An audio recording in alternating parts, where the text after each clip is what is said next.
Durand cup 2026 শুরু হয়েছে Kolkata derby দিয়ে। আর সেই কলকাতা ডার্বি 1-0 গোলে জিতে নিয়েছে মোহনবাগান। সাহাল আব্দুল সামাদের করা 52 মিনিটের একমাত্র গোলে মোহনবাগান এইবারের ডার্বি জয় দিয়ে সিজন শুরু করেছে। কিন্তু মজার বিষয়টা হচ্ছে সেই ডার্বি শেষ হওয়ার পর বহু কথা উঠছে। ডার্বি মোহনবাগান জিতেছে, ইস্টবেঙ্গল শেষের দিকটা ভালো খেলেও মানে ড্রও করতে পারেনি, মোহনবাগান ফাইনালি জিতেই মাঠ ছেড়েছে। কিন্তু এইভাবে যদি এরকম শুরুতেই ডার্বি হয়, এটা ভারতীয় ফুটবলের জন্য ঠিকঠাক প্রদর্শন নয়। আস্তে আস্তে ডার্বির যে মান রয়েছে বা ডার্বির যে অ্যাট্রাকশন রয়েছে সেটা কমে যাবে। মাঠে বোধহয় রিসেন্ট পাস্টের ডার্বির সব থেকে কম দর্শক হয়েছে, 32,000-এর আশেপাশে। এইসব বহু বিষয় নিয়ে ডার্বিটা হয়ে যাওয়ার পর অনেকে প্রশ্ন তুলছেন, অনেকে অ্যাবসার্ড কিছু কথা বলছেন, সেটাতে ঢুকে লাভ নেই। তারা বিদগ্ধ মানুষজন, কেউ প্রাক্তন ফুটবলার থেকে শুরু করে আরও বড় বড় এক্সপার্ট, তাদেরকে নিয়ে বলার মতো ঔদ্ধত্য বা ক্ষমতা সিরিয়াসলি আমার নেই। সেই লেভেলটাতে আমি কোনোদিন রিচ করতেও পারবো না। কিন্তু প্রশ্নটা হচ্ছে, যারা ডার্বির গুণগত মান নিয়ে বা ডুরান্ড কাপের প্রথম ম্যাচে ডার্বি নিয়ে ডার্বি শেষ হওয়ার পর প্রশ্ন তুলছেন, তারা আগে থেকে কেন প্রশ্ন তুললেন না? তারা আগে থেকে কেন বিষয়টা কোথাও জানালেন না যে এইভাবে ডার্বিটা করা হলে আদতে সেই অ্যাট্রাকশনটা থাকবে না, ফুটবলের যে গুণগত মান রয়েছে সেটা রিচ করা যাবে না।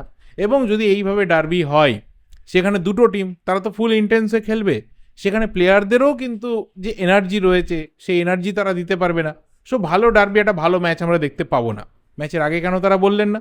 আমরা তো দীর্ঘদিন ধরে বলে আসছি, যেদিন থেকে স্কেডিউলটা বেরিয়েছে, যেই দিনে ফিক্সচার দেখতে পেয়েছি, সেই দিন থেকেই তো বলেছি যে ডার্বি দিয়ে শুরু, এ বোধহয় আমাদের দেশেই সম্ভব, আমাদের এখানেই সম্ভব। ডার্বি যেই দিনকেই হোক, ম্যাচের প্রথম দিনকে হোক, মানে গ্রুপের প্রথম দিনকেই হোক, আর গ্রুপের 3 নম্বর ম্যাচেই হোক, ডার্বি কিন্তু সেই একই হাইপ নিয়ে আসবে। বরং পরবর্তী সময়ে হলে এই যে 22 জন প্লেয়ার যারা মাঠে খেললো এবং যারা পরবর্তীতে চেঞ্জ হিসেবে নামলো, প্রত্যেকের থেকে কিন্তু আমরা আরও বেটার ফুটবল পেতাম। দুটো টিমে মাত্র 2জন করে আনফিট বিদেশি প্লেয়ার খেললো, তারা ছাড়াও বাকিরা যারা জয়েন করতে পারলো না, তারা এসে যাওয়ার ফলে এই ডার্বির যে মানে গুণগত মান সেটা বাড়তে পারতো। এটা তো আমরা বহুদিন থেকে বলছি। যারা এক্সপার্ট রয়েছেন এবং যাদের ক্ষমতা রয়েছে, যারা বললে কিছু চেঞ্জ হতে পারে, তারা কিন্তু বললেন না। যাই হোক, আজকে আমার বিষয়টা সেই নিয়ে নয়। বিষয়টা হচ্ছে যে কালকের এই ডার্বি থেকে আমার দেখা সেরা 5জন প্লেয়ার আমি ডার্বি থেকে বেছে নিয়েছি। এই 5জন প্লেয়ারের যে লিস্ট রয়েছে, সেখানে অনেকের সাথে হয়তো মিলতে পারে, নাও মিলতে পারে।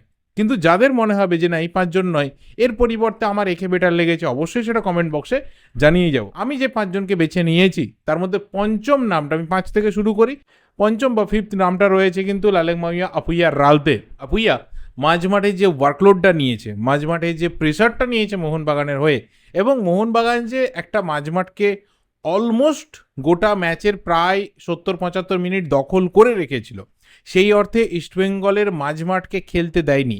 বরং একটু ডিফেন্সিভ মিডফিল্ডে রোহিত কুমার চেষ্টা করেছে বেটার। জিকসনকে ততটাও ভালো লাগেনি যতটা রোহিত কুমারকে তার প্রথম ইস্টবেঙ্গল ম্যাচে বা প্রথম কেরিয়ারের ডার্বি ম্যাচে আমার মোটামুটি ভালো লেগেছে। সেই জায়গাতে মোহনবাগান যে মাঝমাঠে একটা একাধিপত্য রাখতে পেরেছিল, একটা কমপ্লিট ডমিনেশন রাখতে পেরেছিল, সেখানে কিন্তু আপুইয়া তার টোটাল লিডারশিপটাকে নিজের কাঁধে রেখেছিল। এবং দেখো, আপুইয়া এমন একজন প্লেয়ার, আমরা সিজন বাই সিজন দেখছি, আপুইয়া যে ক্লাবেই খেলুক না কেন, যে এনভায়রনমেন্টেই খেলুক না কেন, আপুইয়া নিজের শুধুমাত্র 100% দেওয়ার চেষ্টা করে তা নয়, আপুইয়া পাশাপাশি যত প্লেয়ার রয়েছে যারা ওর পাশে খেলে, প্রত্যেককে নিয়ে কিন্তু ও একটা সার্কেল তৈরি করার চেষ্টা করে, সেখানে ম্যাচটা আলটিমেট কিন্তু ডমিনেটেড হয়ে যায়। এবং আপুইয়া, সেটা আমরা মুম্বাই সিটি এফসিতে দেখেছি এবং সেটা মোহনবাগানেও দেখেছি, সাইলেন্ট কিলার যে রোল রয়েছে এবং একদম গেম মেকিং বা গেম চেঞ্জিং যে রোল রয়েছে, সেই রোল কিন্তু আপুইয়া প্লে করে। এবং সেই কারণে আমার ডার্বিতে সেরা লাগা 5জন প্লেয়ারের মধ্যে আপুইয়ার নামটা কিন্তু ডেফিনেটলি রয়েছে। 4 নম্বর যে নামটা রয়েছে সেই নামটা হচ্ছে মোহনবাগানের হয়ে ডেবিউ হওয়া এবং বহু বছর পর আবারও ডার্বির মঞ্চে তাকে দেখতে পাওয়া রাহুল ভেকে। দেখো, এই জায়গাতে মোহনবাগান ডিফেন্স থেকে রাহুল ভেকে বা অভিমিতাইকে আমি নিতে পারতাম, কিন্তু অভিমিতাইয়ের ক্ষেত্রে কাজটা বেশি সহজ হয়েছিল। তার কারণটা রোহিত দানুকে সেই অর্থে ম্যাচের মধ্যে খুঁজে পাওয়া যায়নি, এবং জয়গুপ্তা সে যে একটা আইএসএল টিমের জন্য আপাতত ঠিক কতটা অফুল, সেটা তো ইস্টবেঙ্গল সমর্থকরাই বলছে। এবং তারা এটাও বলছে যে মানালো মার্কোস ডোকার মতো কোচ তিনি জয়গুপ্তাকে বসিয়ে কেন আকাশ সাঙ্গওয়ানকে খেলিয়েছিল, এটা কিন্তু এখন দিনের আলোর মতো পরিষ্কার। তো ইস্ট বেঙ্গল সেকেন্ড চয়েস প্লেয়ারকে নিয়ে এসেছিল টিমে ফার্স্ট চয়েস হিসাবে, এবং দেখা যাচ্ছে যে সেই ফার্স্ট চয়েস কিন্তু সেকেন্ড চয়েসের মতো ফুটবলটা খেলতে পারছে না ইস্ট বেঙ্গলে এসে।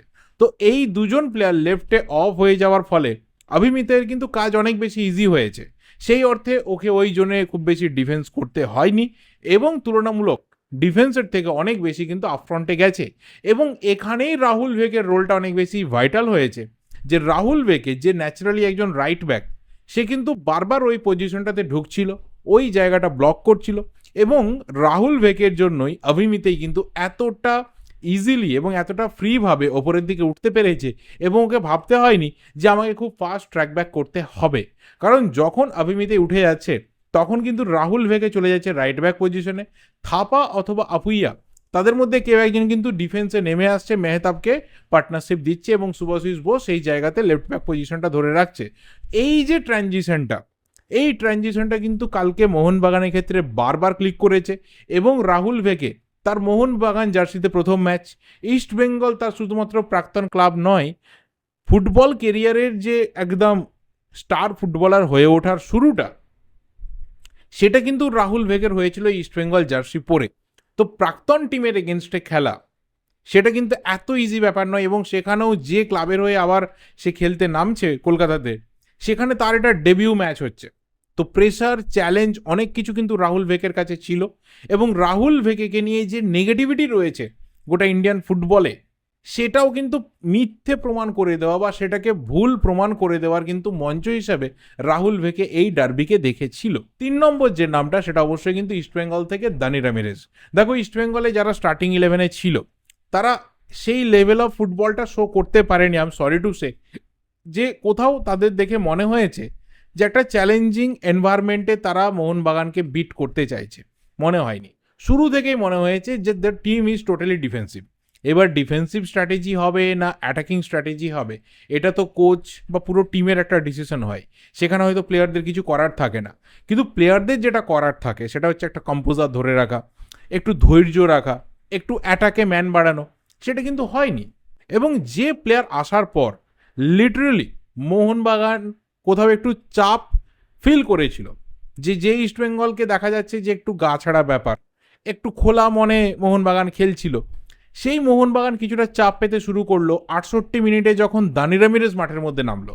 ঠিক 70 মিনিটের পর থেকে দানি রামিরেজ কিন্তু বল ক্রিয়েট করতে শুরু করলো, বল ভাসাতে শুরু করলো, এবং পকেটগুলো খুঁজতে শুরু করলো, যে পকেট থেকে গোল মুখটা ওপেন করা যায়। এবং তারপরেই কিন্তু নিজে শুধুমাত্র শট নিয়েছে তা নয়, রশিদের জন্য বল বাড়িয়েছে, বিষ্ণুর জন্য বল বাড়িয়েছে, এবং প্রত্যেকটা মুভমেন্টে দেখা গেছে যে দানি রামিরেজ কিন্তু একটা থ্রেট ক্রিয়েট করার চেষ্টা করছে। তো ইস্টবেঙ্গলের যত প্লেয়ার কালকে খেলেছে, আমার মনে হয় যে প্রত্যেকের থেকে সবাই এক বাক্যে স্বীকার করবে যে দানি রামিরেজই একমাত্র প্লেয়ার যে কোথাও মোহনবাগানকে এটা ফিল করাতে পেরেছিল যে ইস্টবেঙ্গল কিন্তু খেলার মধ্যে ফিরে আসতে পারে।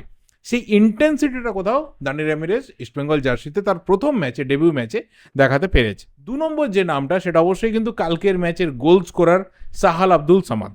সাহাল আব্দুল সামাদ যে গোলটা করেছে, সেই গোলেই মোহনবাগান জিতেছে।